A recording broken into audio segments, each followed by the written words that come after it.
Hello, everybody. Today we are going to be going over something that I think is really important.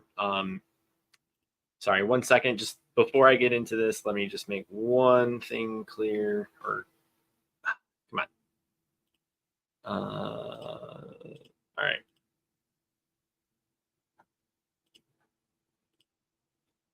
All right, cool. Sorry about that. All right, today we're going to be going over a very special thing. So I didn't know this was happening when I did my post on X, where I showed or I asked, hey, would you donate to a TLM study to look more into the population than what is currently available, like what Liturgy Guide did. So Liturgy Guide did 7 questions. Those 7 questions are good for an overview. He had over 1,000 people for a sample. It was great. And now a recent study just came out, and what are we to make about it? Well, Catholicvote is pushing this as like a legitimate good study, and so it probably is legitimate. It doesn't necessarily make it good, though, and there's several reasons for it that already give me real big problems with it because of how they showcase this. They seem to, and all right, so before I go into it, because I don't want to go into it right now, because I totally could. I was just reviewing this stuff, and so I really want to go into it. But so this survey is done by 2 people, a theology professor, and they call this guy Stephen Cranny a data scientist. He's also a statistician. I don't know why they didn't call him a statistician, because this is a statistician thing. Like, this is not a data scientist thing. Like, a data scientist is a catch-all new term for business to signify a lot of things, from AI to statisticians. It is inappropriate to really call him a data scientist if he is in fact a statistician, which, based on other things that I researched, he absolutely is. So Stephen Bullivant is a professor and researcher. He goes to a traditional Latin mass, and so he has a vested interest in doing this. And as Catholicvote goes into, so here's the link to the survey. So if you go to this article, you can get the survey, which I have right here, which it's not that great of a survey in terms of like how it breaks it down, because it's mostly just giving its own reasons for existence and not necessarily a breakdown on the methodology itself. So I have qualms with that, but it seems to be a private survey done by professionals. Okay, so that's the important thing, is it seems to be a private survey done by professionals.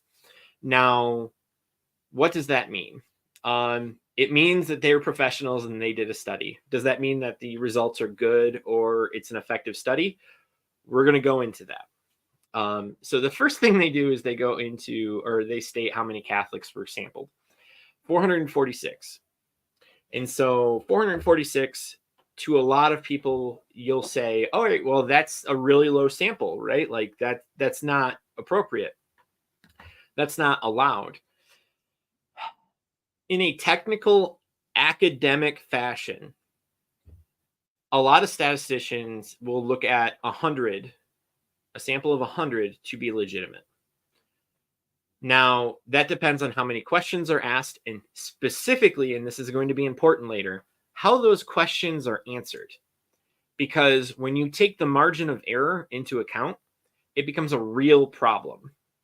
And I'll show what that means later. But 446 Catholics that go to the TLM, and they explicitly say licit, so that you're and they go into this, they exclude SSPX and Sedevacantists and all the rest. But the 446 Catholics, if you're going to try and figure out what a minority like traditional Latin Mass Catholics are going to do, you shouldn't be doing 446. You should be oversampling the crap out of that, because you want as much information as possible, not simply, oh, well, this academically like serves as a sample that we can then like pull from. No, you really want a robust study that has a very small sample of error. I'm sorry, margin of error, which at 446 you're hitting at 5.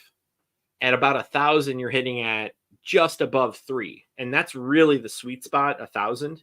which is why when I was promoting the donation, the other video, the idea of a donation is that we hit 1,000, because that allows for you to do a breakdown in what happens. So like if you have a Likert scale, whether it's a 5-point or a 7-point, you're not going to have as big of a problem as what they have. And so a Likert scale is like somewhat agree, somewhat disagree, definitely agree, definitely disagree, neutral. So like that's an example of a Likert scale. And so they say most TLM goers agreed about the teachings of the Second Vatican Council. So this is like really important because this is one of the questions that I want to do. But some remain neutral. According to the survey, 49% agreed or strongly agreed with Vatican II. 15% somewhat agreed, and 15% neither agreed nor disagreed. Only 4% strongly disagreed, while 17% disagreed or somewhat disagreed. So I don't like how they report this, because statistically it kind of like makes it look like it's not as bad as it actually is. Now, when I say that, I mean, like, when I say not as bad as it actually is, here's the actual breakdown. So you have 22. What they do is they clump 22 and 47, and that's how they get the 49%. Okay. The problem is they're saying, well, like, they mostly agree. And so you have this you have this this segment here of 22, 27, 49 plus 15. That gives you 64%. However, given that the margin of error is 5% for each answer, when you collapse like that, even though it's 64%, it now has plus or minus 15%. And so you can't say most people, because the margin of error includes, when you collapse it like that, includes less than 50%, you actually cannot say Vatican II, like most people who go to the TLM agree with Vatican II. And so, because even from an academic standpoint, because the margin of error is not above 50%, when you like do all of the questions. Now, if he had done a yes or no question where do you agree with Vatican, or do you reject Vatican II? Yes or no. That yes or no would have 5%. But every single time, like every single answer has a plus or minus 5% on it. And so you can't do that. when you break it down, when you have such a low sample size of 466, and then you break it down into 1, 2, 3, 4, 5, 6, this is a 7-point Likert scale. When you do that, you've now reduced the robustness of those answers.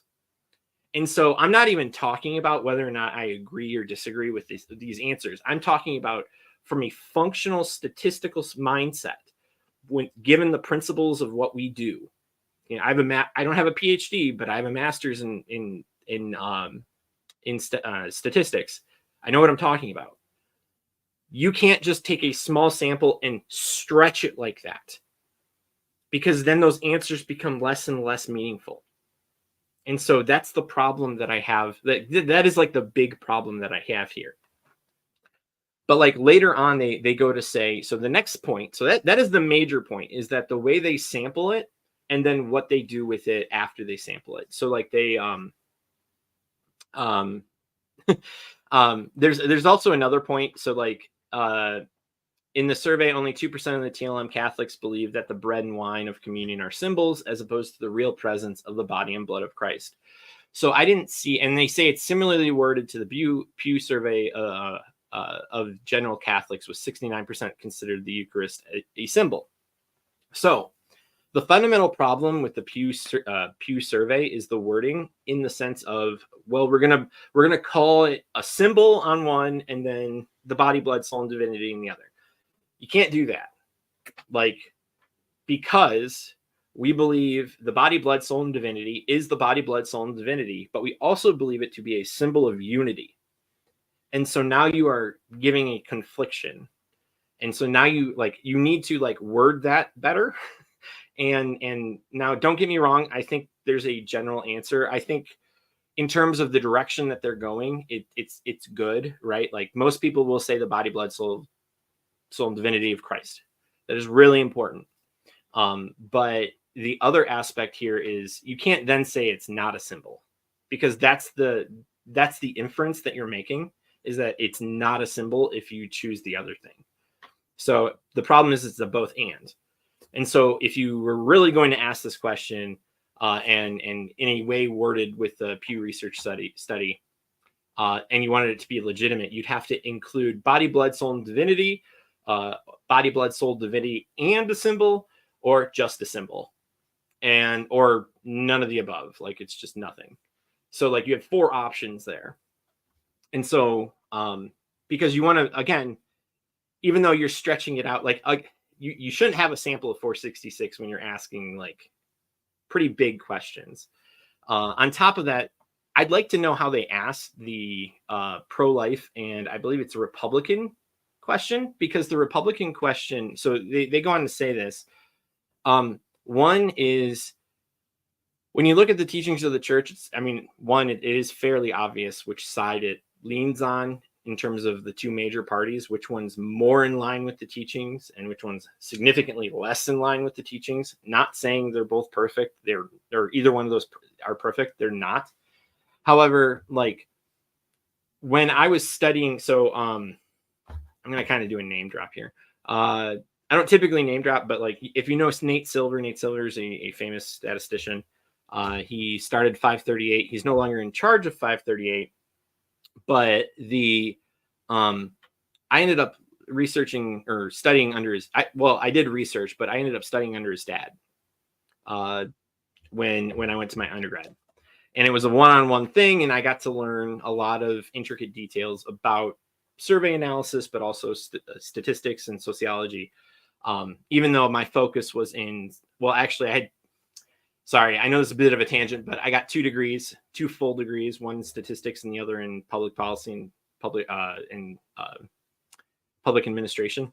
So I was doing social science research in a lot of different ways. I was using SPSS as the major software. I currently use R, Python, and SAS for where I work. So those are all the different types of, whatever. I can't give you my name because I don't want to be doxxed. And so what I'm trying to do is validate, like, with my knowledge what I do.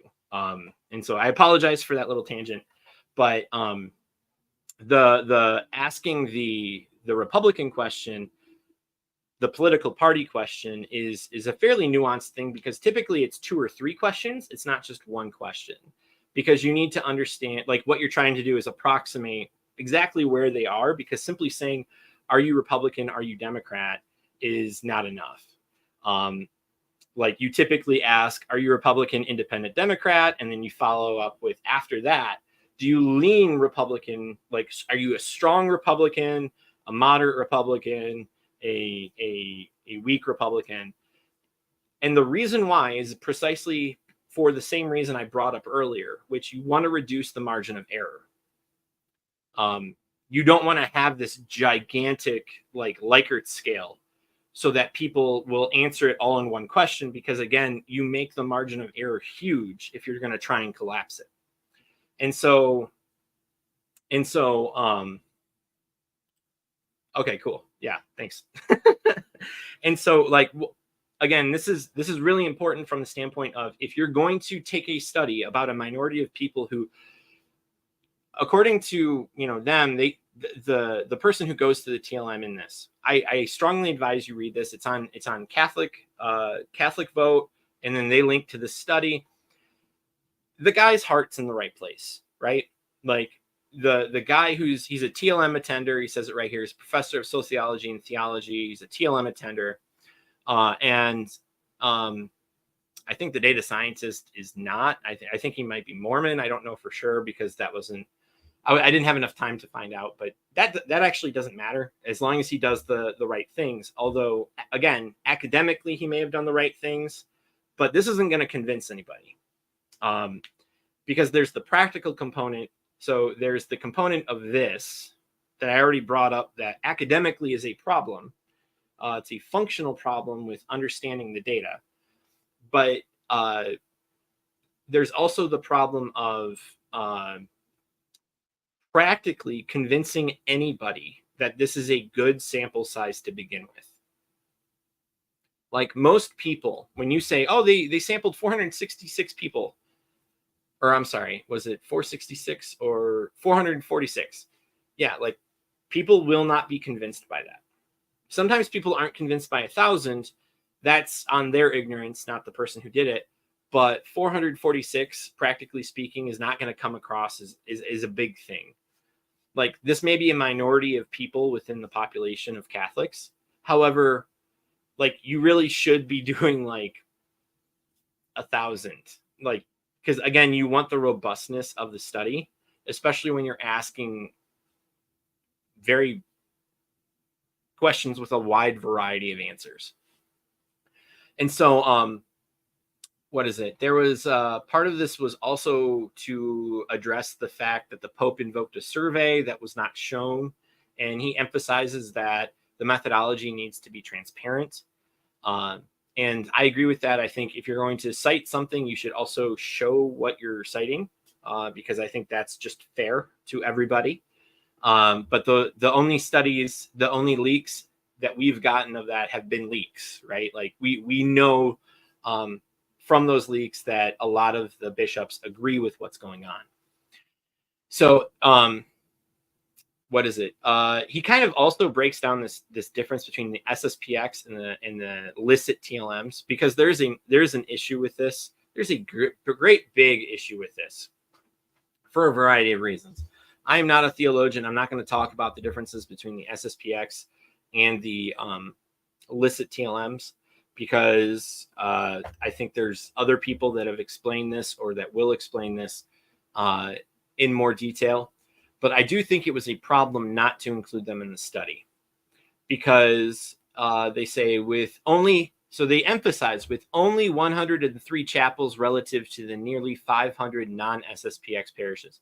Okay, so you can't just say that. You can't just say, oh yeah, there's like 1/6 of potential Catholics, not going to like 600 chapels that do a TLM, like with the SSPX, like 1/6 is not a small amount.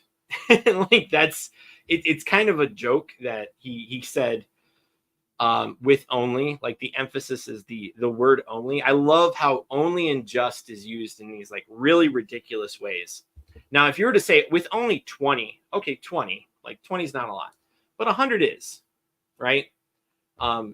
And there's a lot of people that are starting to go to and have voiced vocally, including those that have done other podcasts, that they're going to go to an SSPX parish if there's a diocesan ban, which at that point, it wouldn't be 500. Although he appropriately, in the study, he appropriately points out that prior to Traditiones, there was, I think, 800.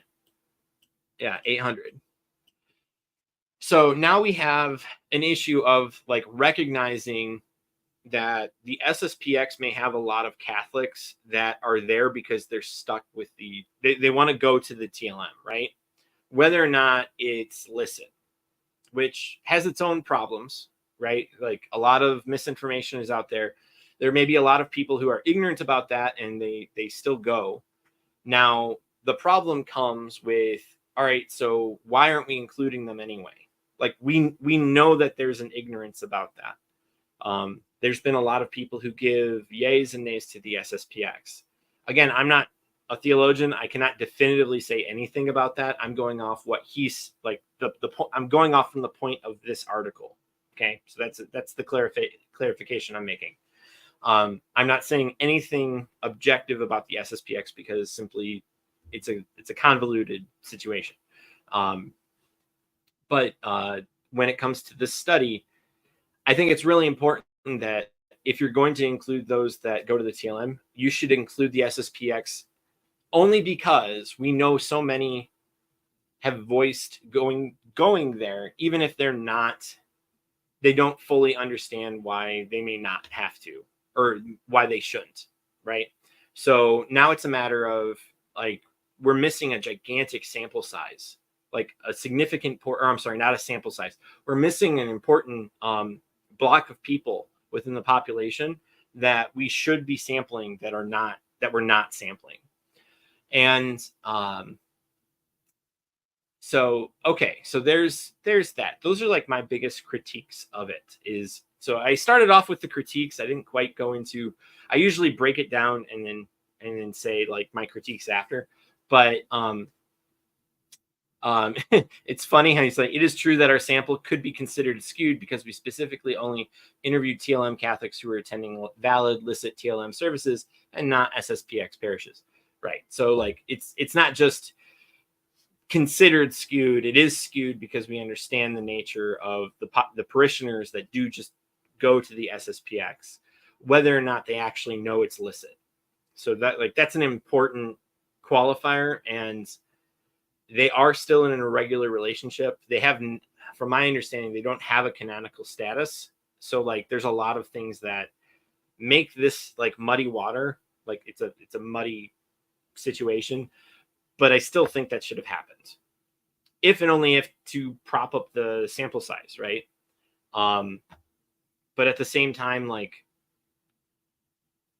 what is it? At the same time, we should have an understanding of what those that go to the SSPX believe anyway.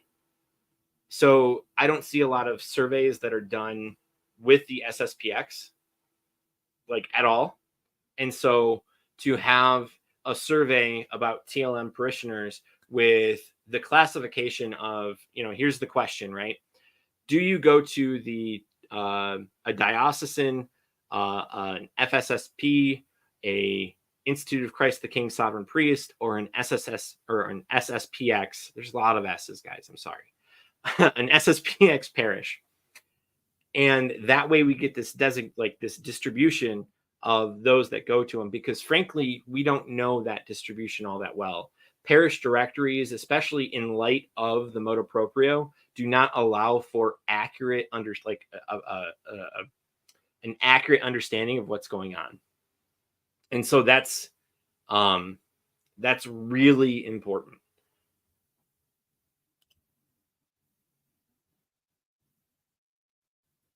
Right. And so like it's very interesting because what they do after the survey is that they do a interview of 20 in-depth interviews. So like this actually feels more like a case study with a very small sample size around it. So like what it definitely does promote is that there should be more surveys in this population.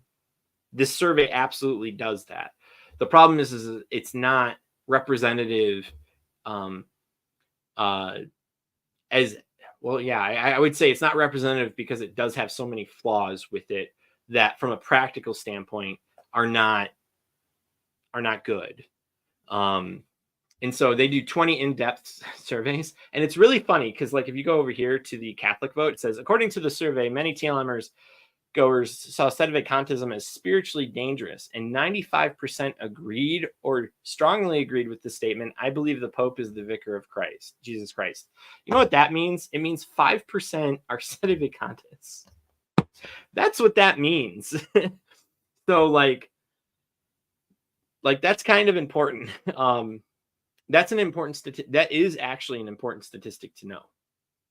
And the idea that it is so high is very good. It's so high that it may be robust because of how uniform it is, right? Now, if that's a matter of, let's see, one second. I wanted to make sure I'm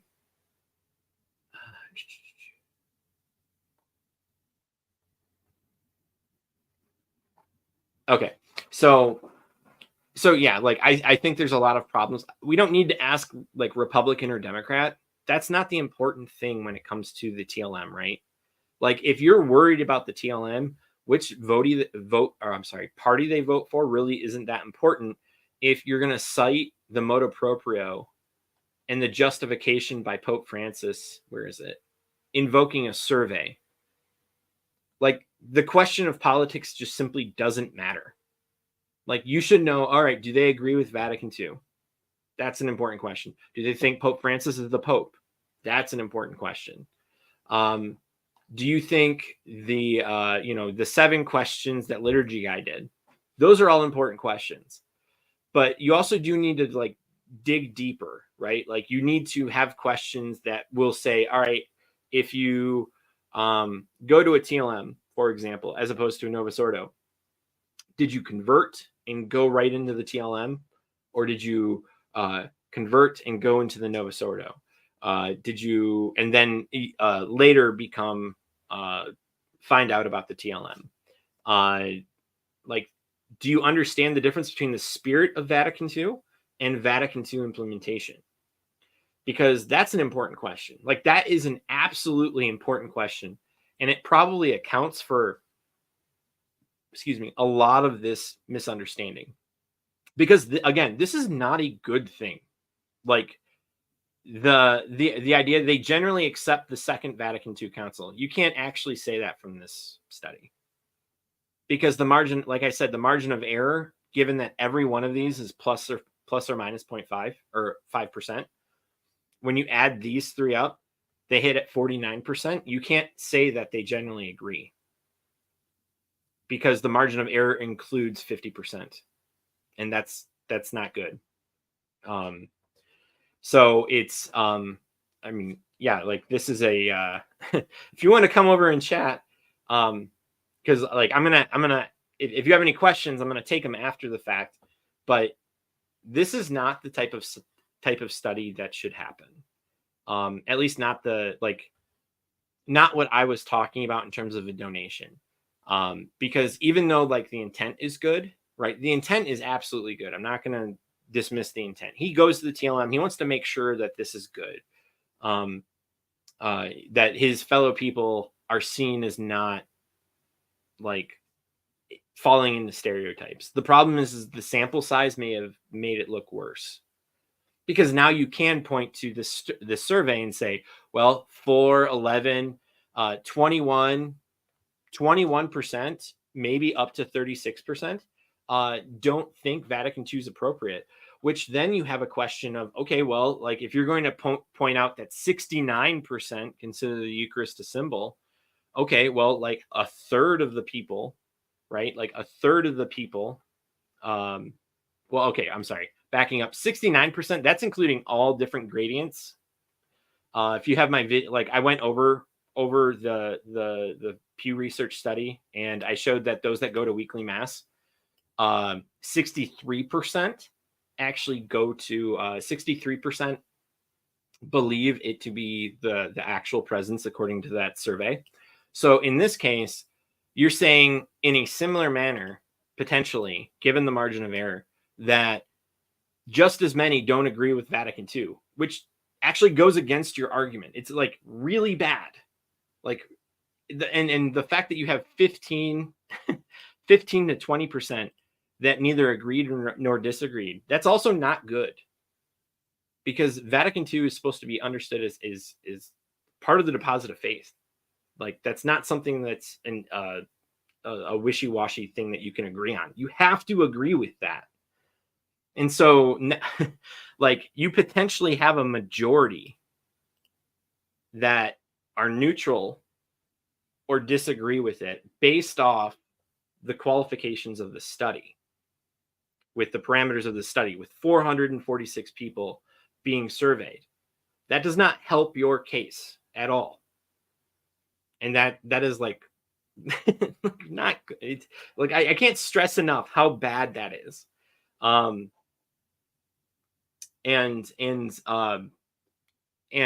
again, his heart's in the right place based off, what's stated in the survey, but it's like, or leading up to the numbers, but it's like really problematic to show these numbers, because now they could backfire.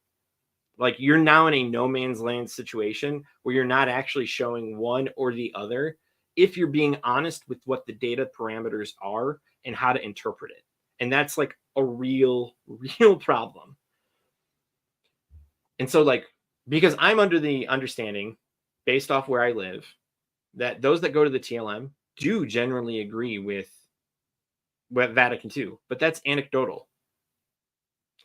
This doesn't change that. Like, that's the problem. Like, you can interpret it both ways. If you have an understanding of statistics and you're not ignorant about how the margin of error works out in these questions, you can definitely like play with these. Like, if you know what you're talking about from statistics, this does not say they generally accept. That is not a true statement given the margin of error. And again, I'm just beating a dead. It sounds like I'm beating a dead horse, but I'm not. This is like a very important aspect to understand, and which is why, like, when I was talking about donating for a study, like, the study would have to minimum, for those that go to the TLM, have 1,000 sampled, because you want to ask questions like this that have more than, probably not 7, but at least 5. Because 5, like, he didn't need to stretch it out either. He could have just went, do you strongly disagree, somewhat disagree, strongly agree, and somewhat agree with Vatican II. Like, it would have been better had he done that. Or, like I said, just say, do you reject it or not reject it? That's another option. So, okay. All right. So I'll stop beating that horse now. But yeah, like, it's really important that we understand that just because a study is thrown at us and it says it's done by people who have been peer reviewed, I didn't read it that this was peer reviewed. Like, that there was someone who else like looked at the study and that this was peer reviewed. It's just that this study exists. And that's not great. Like, I don't know how to, because from that understanding, like, what we're trying to do is, like, citing that you have a bunch of peer-reviewed studies and then you throw a study up there and the study itself has not been peer-reviewed. You yourself are a TLM goer. Now you have a whole bunch of conflict of interest that is quite legitimate. Like, and if you don't have someone who checks that data, who peer reviews it and says, yep, this data is fine, and it's someone who doesn't go to the TLM, or even just someone who's like a completely different religion, like, that's really what you need to do. From if you're going to not look like you tampered with the data. Do I think he tampered with the data? No, I'm giving him the benefit of the doubt. I'm just saying, from an academic perspective, like, that's a criticism that he would get. And so, all right.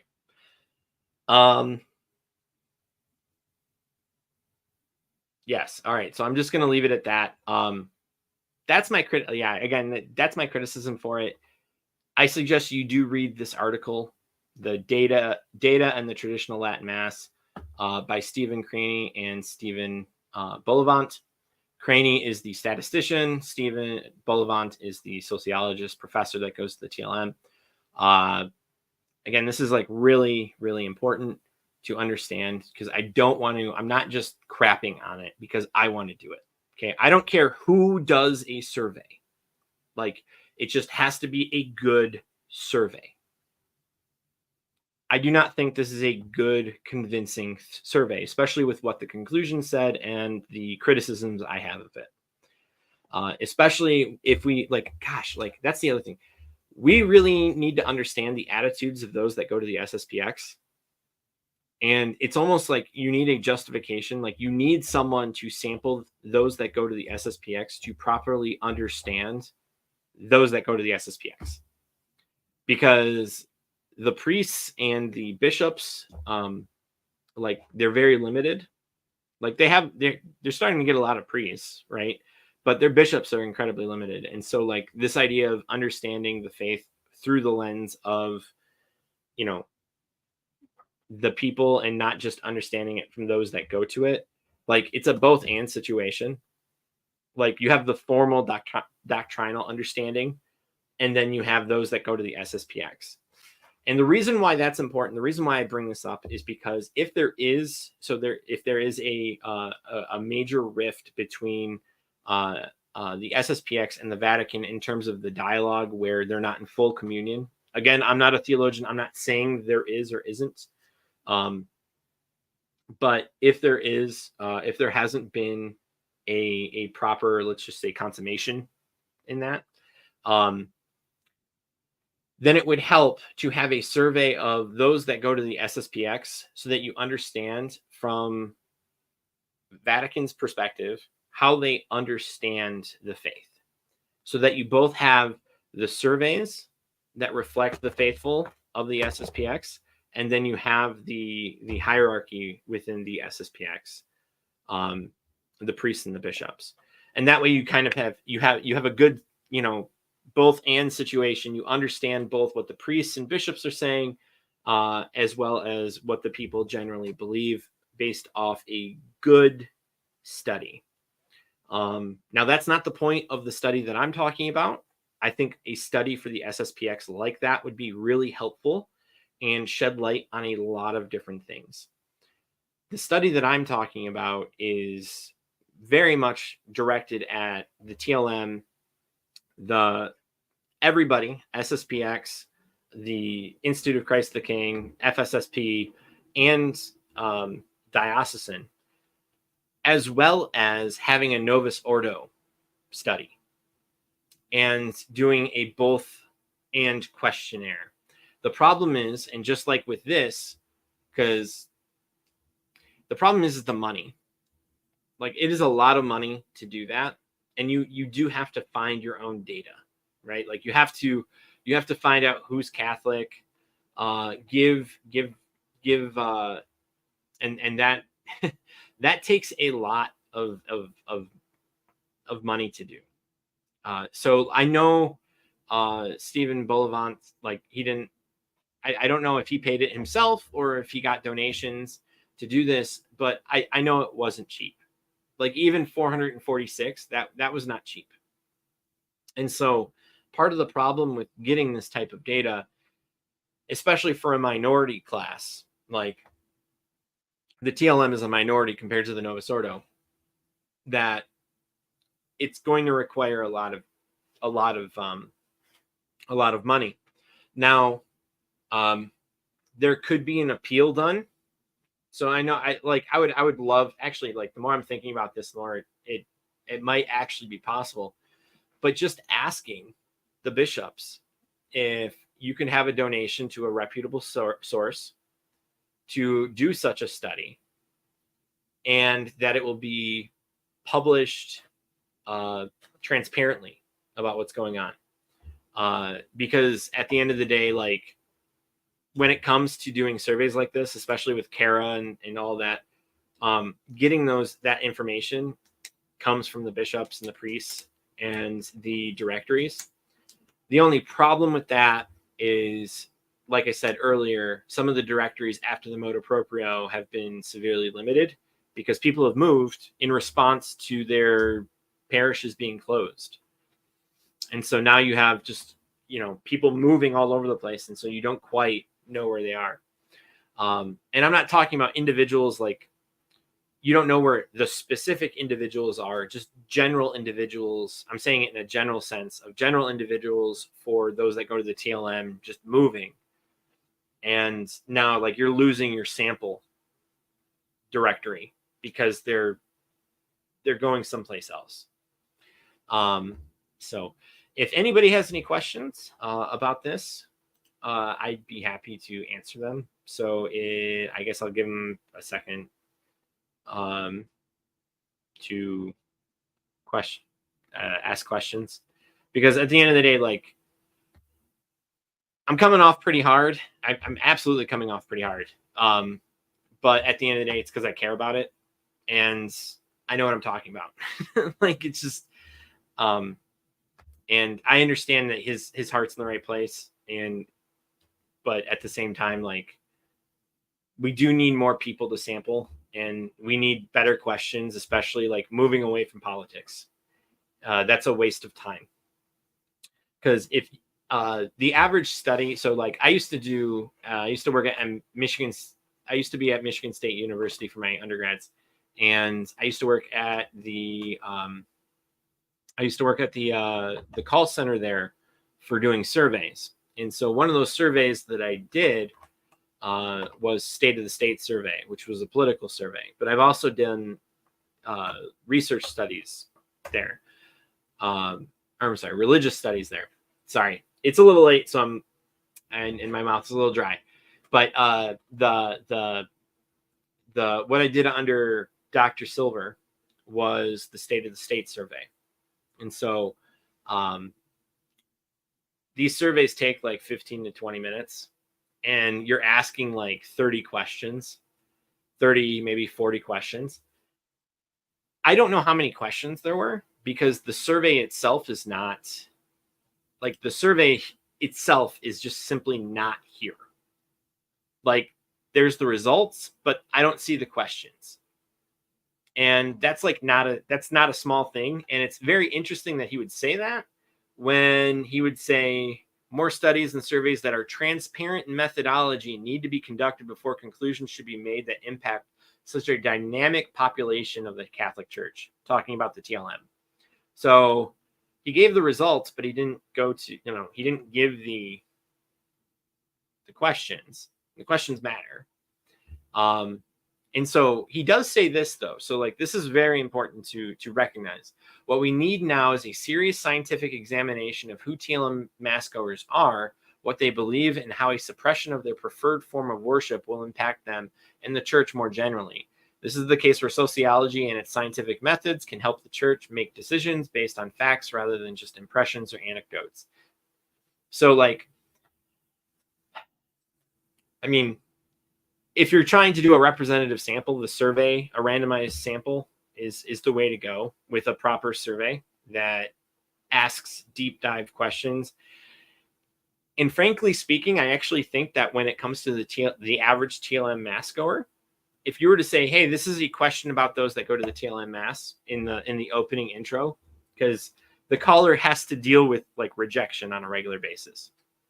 Like, you'll call 30 people and maybe 3 of them will respond positively without telling you to call them back later or to be ignored. So if you're calling like 3 to 30, like 1 to 10 ratio, telling them that it's going to be a TLM mass survey, like those that go to the TLM, that's what this survey is about. You're going to get a lot of people who will stay on. I believe, like, this is a belief. This is not, there's no data behind this besides the fact that I believe those that go to the TLM, given how concentrated their beliefs are in liturgical, the liturgy guys' studies, that they'd be more than willing to answer those questions in depth, to have proper in-depth, deep diving questions, and take the time to respond appropriately, so that we do gather a good representative sample with a good breakdown of what they did, and isn't undermined by the low sample count. So, because again, I think the low sample count here is just killing these results, and so, like, that's I think what we got to do, and that's what I want to do. That's what, when I asked for that, that's the type of study I want to do, is exactly what the type of examination he's calling for. Case studies. So if he's thinking of talking about case studies, which is also, or cohort studies, those are not representative. Statistically speaking, they're not. They may give us like feelings. Like, I mean, this was something that was happening a lot for those with SSA, right? There's a lot of cohort studies that came out, and they were trying to equate those that had SSA and were parents compared to those that didn't have SSA and were parents, that they were somehow, those studies were appropriate and representative. They're not. They're just simply not. That's not what those studies are there for. And so no one is asking questions. So, okay, that's fine. If you have any questions, please leave them down in the comment section, because again, this is an important thing to understand. And unfortunately, we have a lot of stereotypes that go both ways.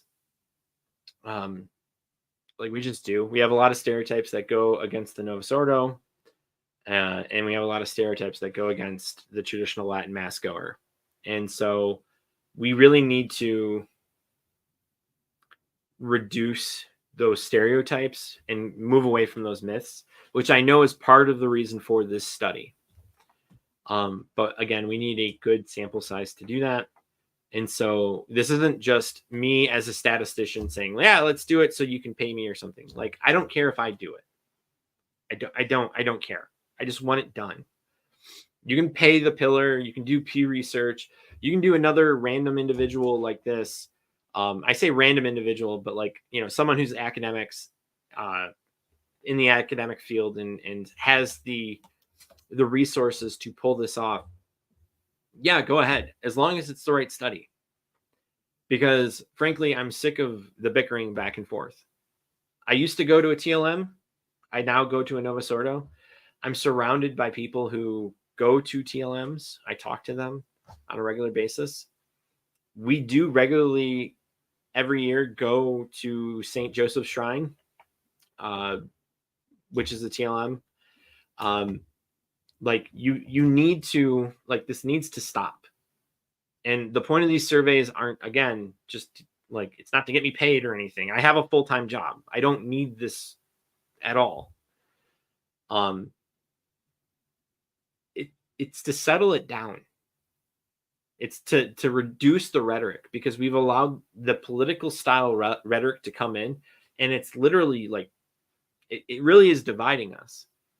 And if the SSPX is in a state that people claim it's in, like those that say that like it's not in a good position, we need to really rectify that, right? Like, we need to help with that negotiation to come into full communion with each other and not be in an irregular status.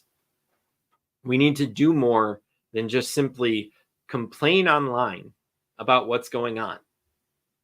And so, all right, so there are no more questions. So, but yeah, that little soapbox there was just because, like, at the end of the day, like, that's what this is about. The original, when you look at where the word statistics comes from, it actually comes from state metrics. State metrics combined get you the word statistics. That's where it came from. And the reason why that's important to understand is statistics is about understanding the population. And in this case, it's understanding the population of those that go to the TLM. And it's important that we recognize that this isn't just like, of course, statistics can lie. Like, people can lie with statistics. They do it all the time. And they do it in a variety of ways. But like, we need to have people of good faith, of goodwill, like Dr. Bolavant, get a proper sample size that is going to be robust enough to deal with the questions he wants to ask in the way he asks them, and be able to come out and say, hey, this is how these people believe, and here's a representative sample that is convincing. Because we need to stop the divide. Because we're going to complain, like, this is the thing, we're going to complain about Protestants being divided, and like, we don't even have our own house in order. Like, that is a real issue, regardless of where you think the divide is coming from. We still need to try and bridge that divide. We still need to come together, and with my expertise and how I live as a Catholic, that's what I do on this channel. And I try to get rid of the divide. I don't slam people just to slam people. I slam people because, or I critique people because at the end of the day, like, people are going to use this study on both sides, and it's not going to be convincing to those in the middle. Like, it's not, generally speaking, it's not a convincing study. And so, all right, I think I'm done. So, thank you for watching. I mean, today's Saturday, so I guess like that explains why. But if you have any questions, please leave them down in the comments section. Because at the end of the day, like I'm glad to answer statistics questions too. I have a statistics channel. It's called Learn to Stats. I teach statistics through there. I taught when I was in grad school, and I go over a lot of different principles on statistics on that channel. So please visit that channel if you want to learn more about statistics, or you can just ask those questions in the comment section. So, all right. So I'm going to end it for tonight. Thank you for watching, and enjoy the rest of your weekend.